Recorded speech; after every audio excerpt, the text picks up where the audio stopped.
Well, I think we will start on time. Welcome to Ask at the Cathedral. I feel like I should give you a health update. We are now have to wear masks indoors in Sydney just now. That has been extended for a week, and obviously it applies here unless you have a medical condition or unless you're like me, standing up and speaking. So thank you for wearing the masks. What we are trying to do here is we're going to an ancient book called Ecclesiastes, which is about 3,000 years old, and looking at how it applies to the world in which we live. It's not conventionally religious, and it covers a whole range of areas that you look at it and it seems, and it is, directly applicable to where we are at. I hope, you may not be a Christian, I don't hope that, but you may not be a Christian, and I hope that you will learn something from this that will encourage you to think more about Christianity. I had an interesting message just before I came in from somebody who said, you're right, I'm an atheist. I was born an atheist, which is an interesting concept, because when you came out the womb at 1 day old, were you really thinking? Do you have any conception of who God is? But I understood what the person was saying, and I rather teasingly suggested to them that most of us were born not able to speak, not able to think, and so on, but we develop. And I hope, I suggested to them that I hope that they might develop in other ways as well. But what this is what we're trying to do is get people to think about different things and how it applies within our culture and context, and how the Bible is still very much relevant today. Now, there are plenty of opportunities to ask questions. I usually ask if people want to ask out loud, and nobody does, and with mass you probably won't, even less. So do feel free to use the phone number that comes up, that you can text in the question there, and it's also on the leaflet at the front, the number at the bottom. But we're in this book called Ecclesiastes, and we come to a very, in one sense, a very strange chapter, and that's Ecclesiastes chapter 6. And sorry, I don't even know your name. That's terrible. Matt's going to read Ecclesiastes 6. Ecclesiastes 6, you can find this in your leaflets. I have seen another evil under the sun, and it weighs heavily on mankind. God gives some people wealth, possessions, and honour, so that they lack nothing their hearts desire. But God does not grant them the ability to enjoy them, and strangers enjoy them instead. This is meaningless, grievous evil. A man may have 100 children and live many years, yet no matter how long he lives, if he cannot enjoy his prosperity and does not receive proper burial, I say that a stillborn child is better off than he. It comes without meaning, it departs in darkness, and in darkness its name is shrouded. Though it never saw the sun or knew anything, it has more rest than does that man. Even if he lives 1,000 years, twice over, but fails to enjoy his prosperity. Do not all go to the same place. Everyone's toil is for their mouth, yet their appetite is never satisfied. What advantage have the wise over fools? What do the poor gain by knowing how to conduct themselves before others? Better what the eye sees than the roving of the appetite. This too is meaningless, a chasing after the wind. Whatever exists has already been named, and what humanity is has been known. No one can contend with someone who is stronger. The more the words, the less the meaning. And how does that profit anyone? For who knows what is good for a person in life during the few and meaningless days they pass through like a shadow? Who can tell them what will happen under the sun after they are gone? Okay, that's when you just read that, isn't that quite a depressing passage?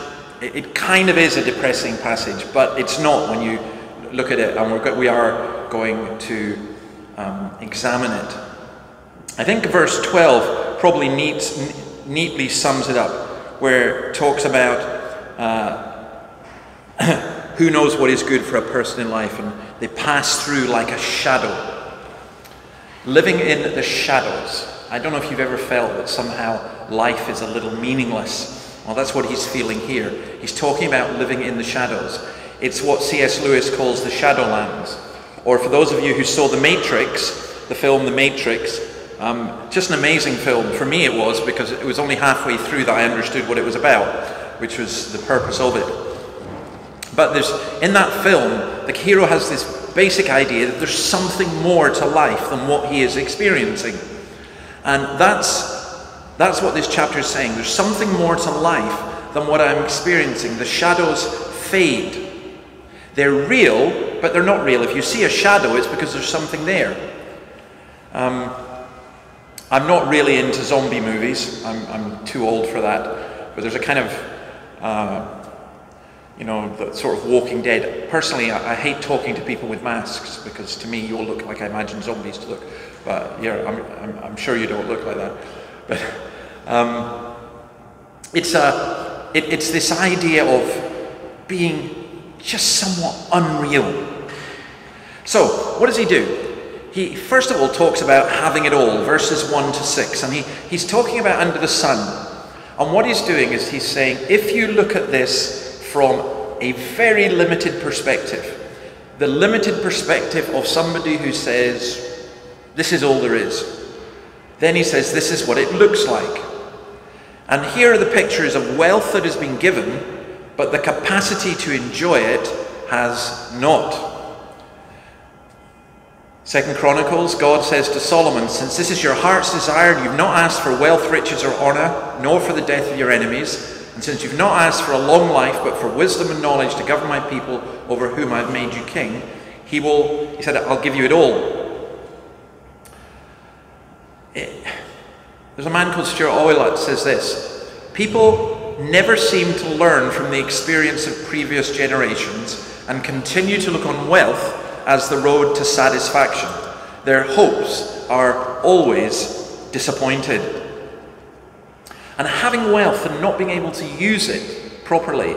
So, let's say this weekend someone gave me a ticket for a really nice restaurant, and then Gladys decides to close the whole state down or something. I can't use it. It's a bit frustrating not being able to use it.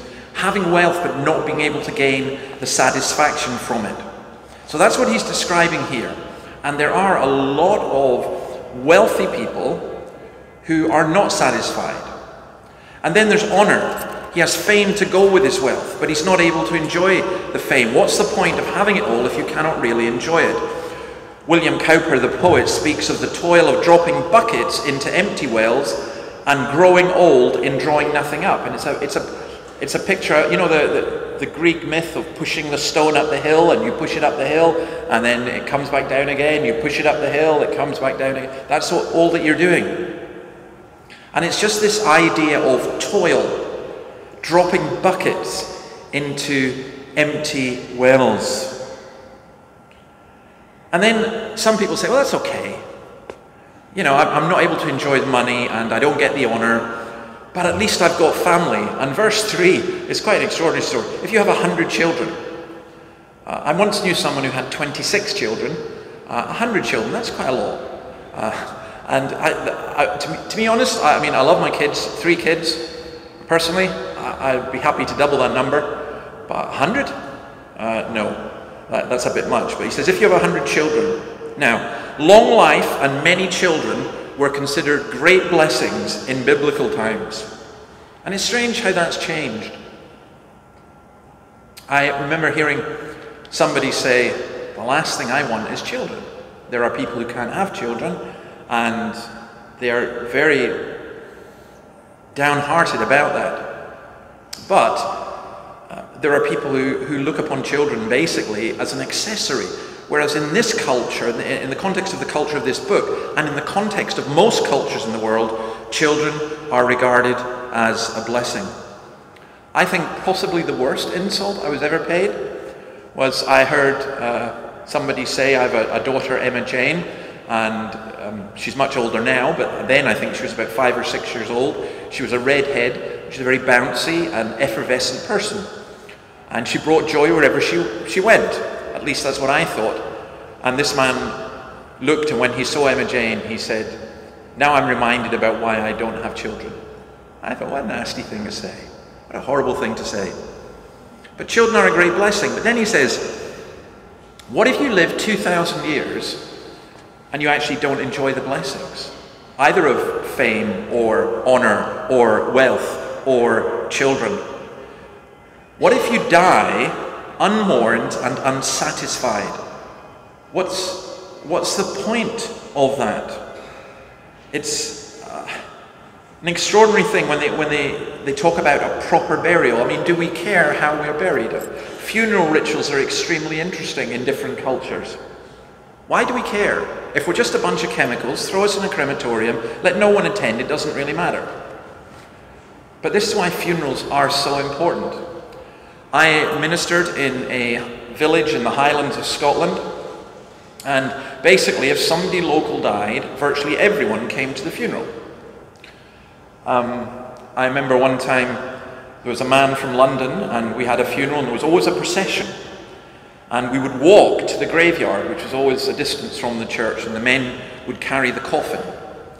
And it was a very ritual thing, but quite wonderful in many ways. And I remember this man saying to me, who died? Was it the Lord Mayor? I said, why? He said, there's a big funeral, there's 100 people. And I said, no, this person's a stranger in the village. I said, we would get maybe up to 1,000 people. This is in a village of 2,500 for a funeral. And he said, wow. He said, I've been to funerals where there are 5 or 6 people. How sad it would be. I mean, I don't wish to depress you, but if you died and your funeral was in this church and 2 people turned up for it. That's what he means by dying unmourned. He's talking about living a life so that people will miss you. And he's saying, we get all these things, but what if inside your whole inner life, your capacity for feelings and enjoyment in satisfaction, what if that's all gone? And that's again the emphasis on dying unburied. A despised and unmourned end. Psalm 58 says, like a slug melting away as it moves along. I think it's not a bad ambition in life. Live so as to be missed and mourned. I mentioned last week, 2 weeks ago, we had a man here sitting in the front pew, and last week I told you that he had died. Well, I was at his funeral last Friday, and it was lovely to see the church packed for somebody who wasn't well known, who wasn't famous, who had suffered in his life from a particular form of disability, and yet lived such a life that a lot of people were prepared to come out and pay their respects. And I thought, that's what this is talking about.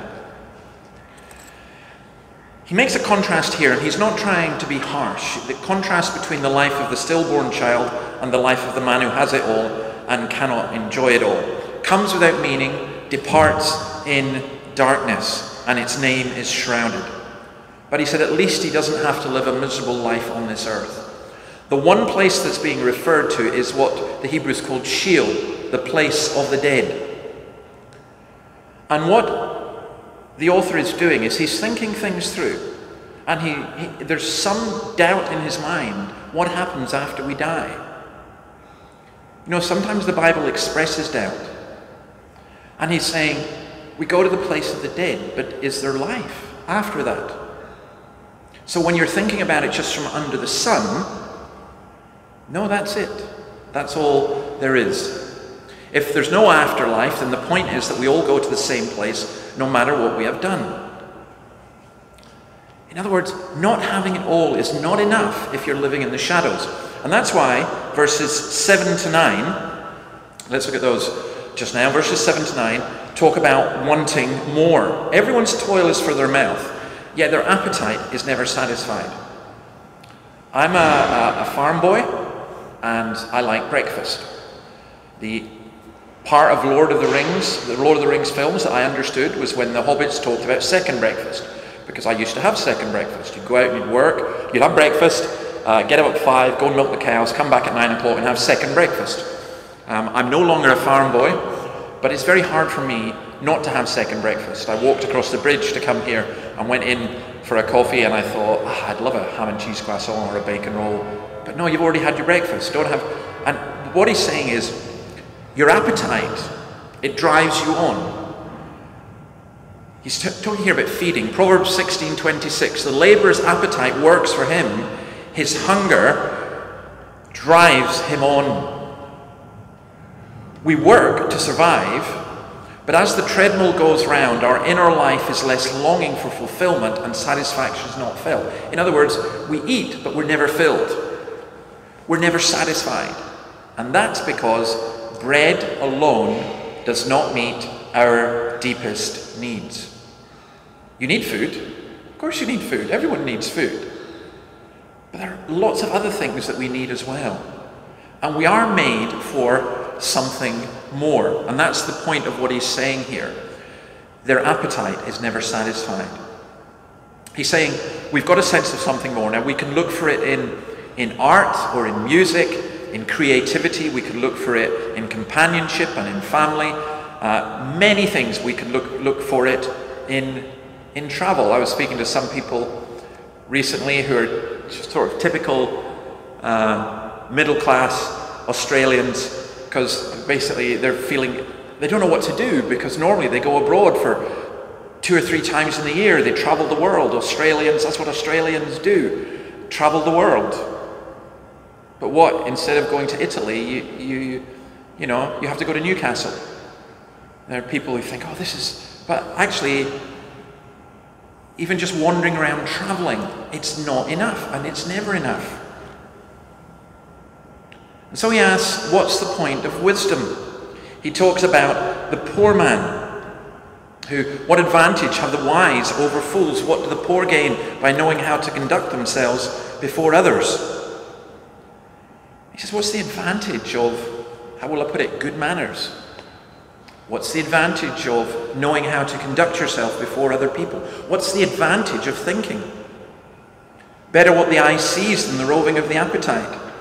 What does he mean by that? We look at our eyes, and we use them to enjoy life and find contentment. But sometimes we look at things and we can't have them. It might be food, maybe a man or a woman whom you desire, you see them and they're attractive to you. You may see, if you, on TikTok just now, I'm sorry to confess that I am on it, only for purposes of research, but on TikTok just now, for some reason they've decided that I want to see all the beauty spots that are around Sydney, so they keep sending me this stuff. I also need to tell them I'm quite happy with that, but I don't want a Brazilian bride. They've also decided that's what I want as well. But no, I don't. But all these beautiful places you want to go to, there's so much you can see. There's plenty to see, but an inward wandering desire prevents us from ever being entirely content. Aesop had a fable about a dog who saw meat in the mirror and kept grabbing for it, but of course never gets it because it's meat in the mirror. And the fable actually describes the dog as having the meat in his mouth, and he sees the meat in the mirror, and to get the meat in the mirror he drops the meat that's in his mouth. And Luther talks about that, and he says that's what we do as human beings. We see things that we desire, and in desiring them we lose the things that we have within. You know, it's like having a thirst and drinking salt water. The water looks absolutely wonderful. It's just what you need to overcome that thirst. But you then do yourself a lot of harm. I remember, as I mentioned here before, being in hospital, being seriously ill, being what they called nil by mouth. And it was literally nil by mouth, nothing. And your mouth dries up and they come and swab it and everything. And I pleaded with one of the nurses, and apparently I'm very persuasive, and I persuaded her to give me a couple of ice cubes. And she did, and she almost lost her job for it, because one of the ice cubes I swallowed and it went into my lung and I got pneumonia and almost died. What I desired, what I longed for, was something that would do me a lot of harm. And that's the image that's put here of, you see something, you want it, you desire it, but somehow you're letting go of the reality. So, he then talks about naming, verses 10 and 12. Don't worry, we will come on to how we deal with all of this. Whatever exists has already been named, and what humanity is has been known. No one can contend with someone who's stronger. Now, to give someone a name is to study it or to appoint its character. I think we're increasingly beginning to realize just how important language is. What we say, how we say it, how we name things, how we name people. You can get in trouble on social media for, inverted commas, misgendering someone. I once had a man who was very, very angry with me because I called him he. This was a very new world to me. I said, okay, well, what do you want me to call you? I'll call you she if you want. And he said, no. I can't remember, was it Z or Zer or something? It was just something that was completely made up. And I thought, okay, this is a bit weird. So I shouldn't have done this, but I did. I said, all right, fair enough. That's your identity. I said, my identity is I'm a Christian. And that means that I'm beloved in Christ. So every time you address me, you have to say beloved in Christ. I said, I'll let you say beloved for short. You know, but I don't want you putting my name or anything. That's my personal pronoun now is beloved. He didn't speak to me again, which was not surprising really. But how we name things and how we use words is really important. If you control the language, you control people. And it's funny how words are being changed so that they mean different things. That goes back to Genesis 1, where man was given an authority to name the animals. We name places. We name our children. Some people even name their cars. We name our dogs or whatever pet we may have. Now, what the preacher is saying here is we can't escape our limitations. We can name things, we can question things, we can study things, we can even debate the how and why of things with God like Job did, but God is way beyond that, and he's saying, what's the point of arguing with God about the way things are? Words cannot change the world. In fact, he's really saying, the more the words, the less the meaning. And that's, again, a hugely significant thing. The more the words, the less the meaning. And how does that profit anyone? Later on at the end of the book, he's going to have a verse that I had stuck up on my wall when I was a student, of making many books there is no end, and much study wearies the body. To one of my teachers, when she asked why I hadn't done my homework, I gave her that verse. But because she wasn't a biblical, forgiving, evangelical Christian, she still failed me because she didn't accept this excuse of making many books there is no end, and much study wearies the body. Now, that's not an argument.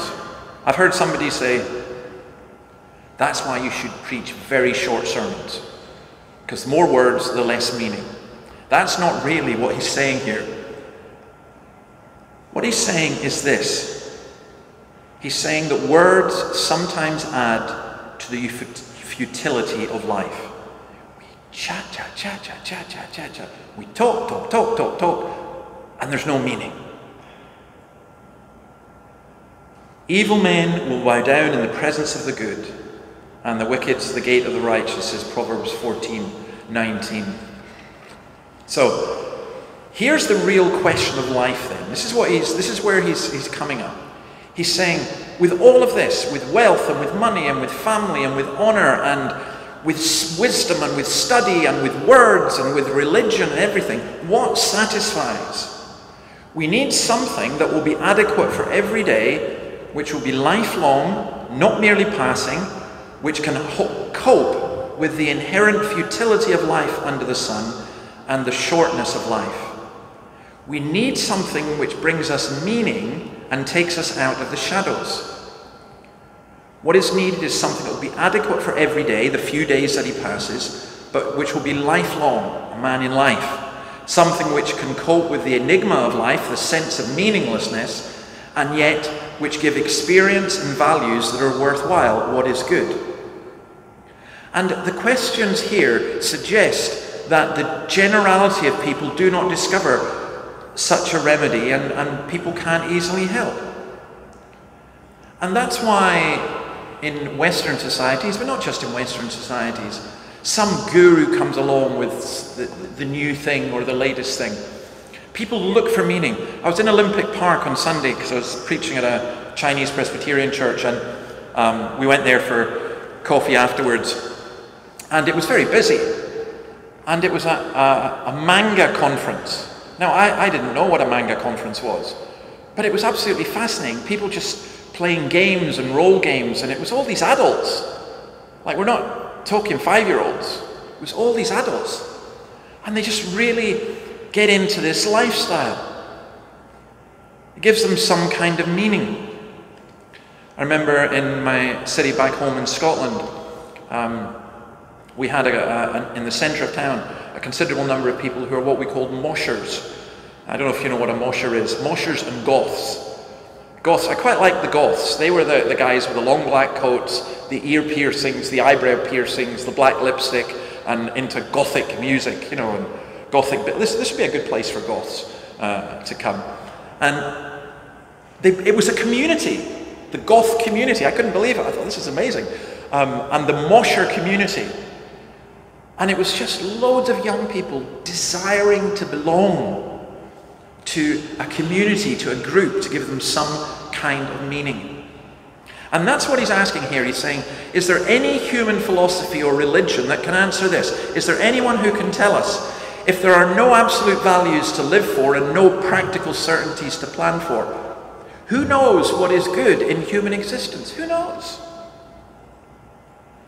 And the answer is that when you shift from the phrase under the sun and you come to, yes, there is more, and this is just the Shadowlands, the answer is in the God of the Bible and in Jesus Christ.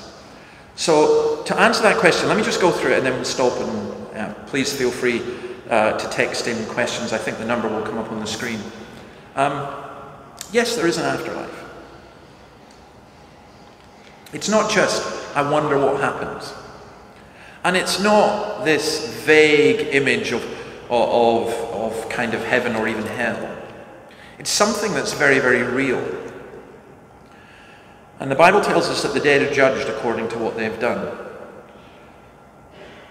Was it Bruno Krantz in Das Untergang, which was the German film, in English it's Downfall.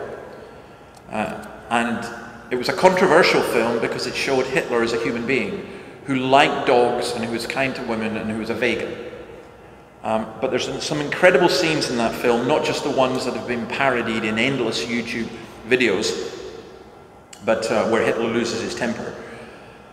But there's a scene in which Hitler determines to commit suicide, and he says to his secretary, Travel Junge, I'm going to peace. And you watch that and you're thinking, he says, at least I'll be at peace. And you're thinking, you started a war in which 50 million are dead. You killed 6 million Jews. You're going to peace? How is that right? There's a British TV detective series called Morse, which I absolutely love because it's intelligent and everything. And one of my favourite episodes is when he and his sidekick Lewis come to Australia.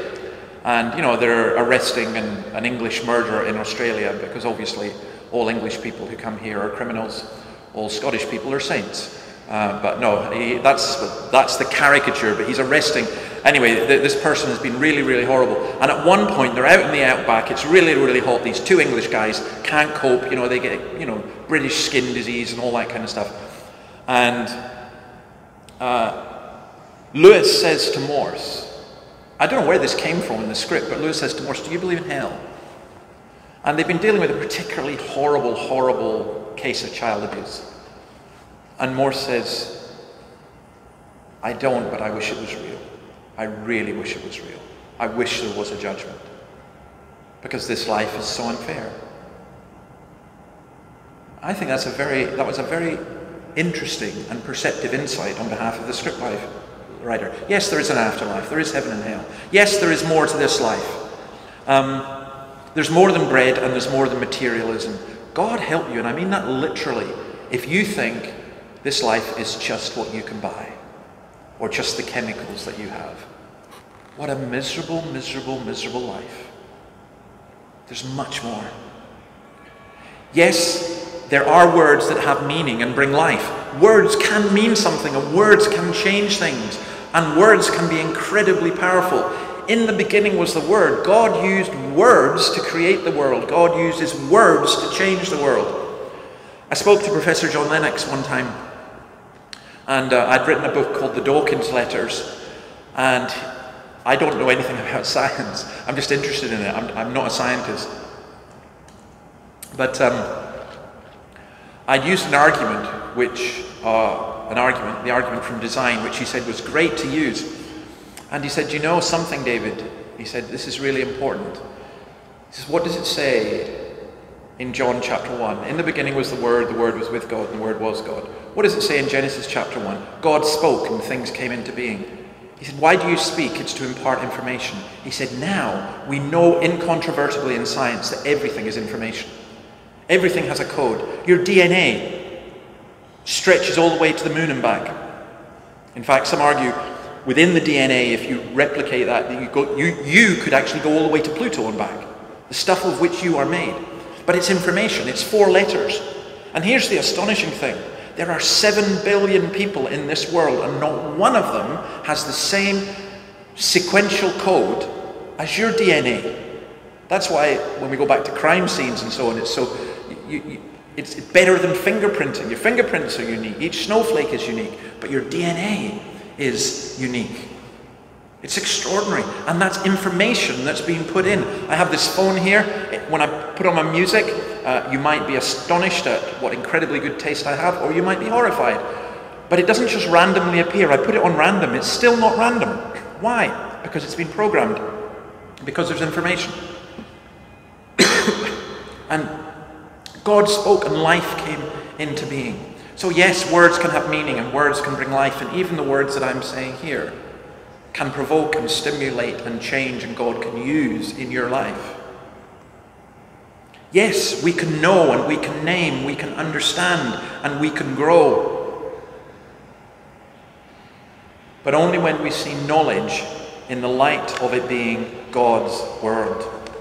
Yes, we can enjoy all the good things we have in this world, but only when we realize that every good and perfect gift is from above. God gives us all things richly to enjoy them. It's why I sometimes forget this. May God forgive me when I do. But when I go and have a meal, I want to say thank you to God for the meal, both before and afterwards. We enjoy all the good things that we have in this world. And yes, there is meaning. And there's contentment. And that's found in Christ. Psalm 16 says this, you've made known to me the path of life. You will fill me with joy in your presence, with eternal pleasures at your right hand. My friend Stevie, who died, we mourn his loss. Death is horrible. But as far as he's concerned, he's now in a much, much better place, with a perfect body in a perfect environment. The British essayist and poet Joseph Addison, late 17th century, wrote this. I love this actually. The grand essentials to happiness in this life are something to do, someone to love, and something to hope for. I don't think Addison had Christianity in mind when he wrote that, but all those 3 are in Christ. You've got something to do because of Jesus. You've got someone to love, and you've got something to hope for. And my question to you is just the same as I would ask anybody. What's the alternative? What's your alternative? I think what the Bible offers us in Jesus Christ is something that is so much richer and deeper than anything this world can offer us. I'll tell you, maybe this will be my last illustration, then we'll take some questions. And I see there's one or two come through already, so feel free to add to them. There is this bizarre thing in Japan at the moment of people, young men, not meeting with young women. They have cyber sex, they have emojis, and there's a case of a man now wanting to marry his emoji. Now, what's an emoji? An emoji is just pixels on a computer. But imagine that. Imagine if you lived your life like you're on television. Well, I'm watching a series just now. I confess I quite like Jane Austen type stuff. You know, I'm sorry about that. It's not very macho and male, but I do. That's my feminine side. I love Pride and Prejudice and all that kind of stuff, especially the BBC version. But I know people who kind of live their life in a soap opera. That's the thing that affects them. That's what they cry about. But it's just not real. That's the point. It's not real. We need to get reality. That's even more living in the shadows than what we've got at the moment. That's us moving away. I'm not saying don't watch things for entertainment. Of course we do. But don't suddenly start thinking they're real. What's real is what's within us. And what will be realer, if you like, is what God can give us through Jesus Christ. So, okay, we'll leave it there. Couple of questions already. What if you're a non-Christian and you claim you're living your best life and you have contentment in family, wealth, worldly wisdom, and so on? How would I communicate this person's a Christian? How would I communicate that true contentment is not found under the sun without disputing how they currently feel? Well, first of all, I would dispute how they currently feel. And we live in a world where people say, well, you can't upset people's feelings. Well, yeah, you do have to upset people's feelings sometimes. You know, let's say, for example, I had really, really bad breath that you really didn't want to be around me because I didn't brush my teeth or I needed to floss or something. You're not going to tell me because it'll hurt my feelings. Of course you're going to tell me. Or what if the doctor, you go to see a doctor and the doctor says, well, they got cancer, but they'll get upset, so I don't want to upset them. So I'm not going to tell them. That's ridiculous. I'm not saying that we go and be rude to people, but I'm saying to people that we should at least ask the questions. And the questions are this: the things that people find that make them,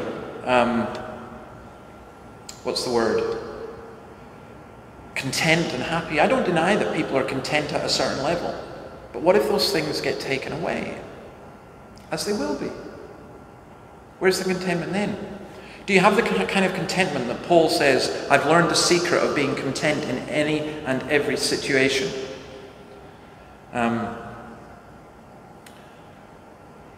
Whether well-fed or hungry, whether living in poverty or in riches. He said, I've learned that contentment.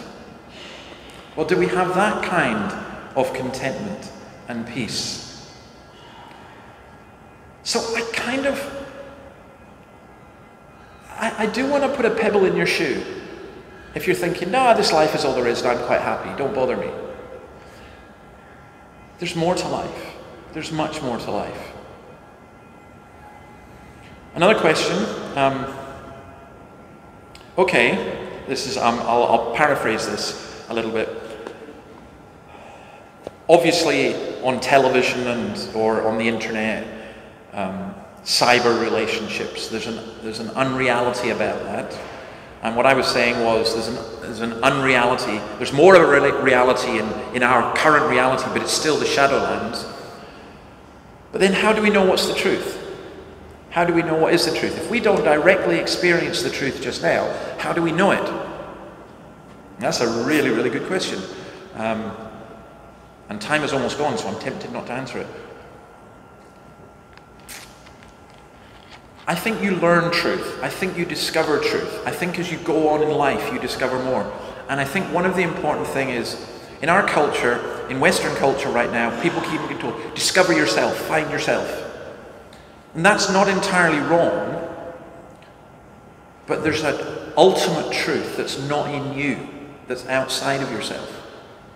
And I think if you look for the truth and you seek the truth, or as Jesus says, know the truth and the truth will make you free, he then says, I am the truth.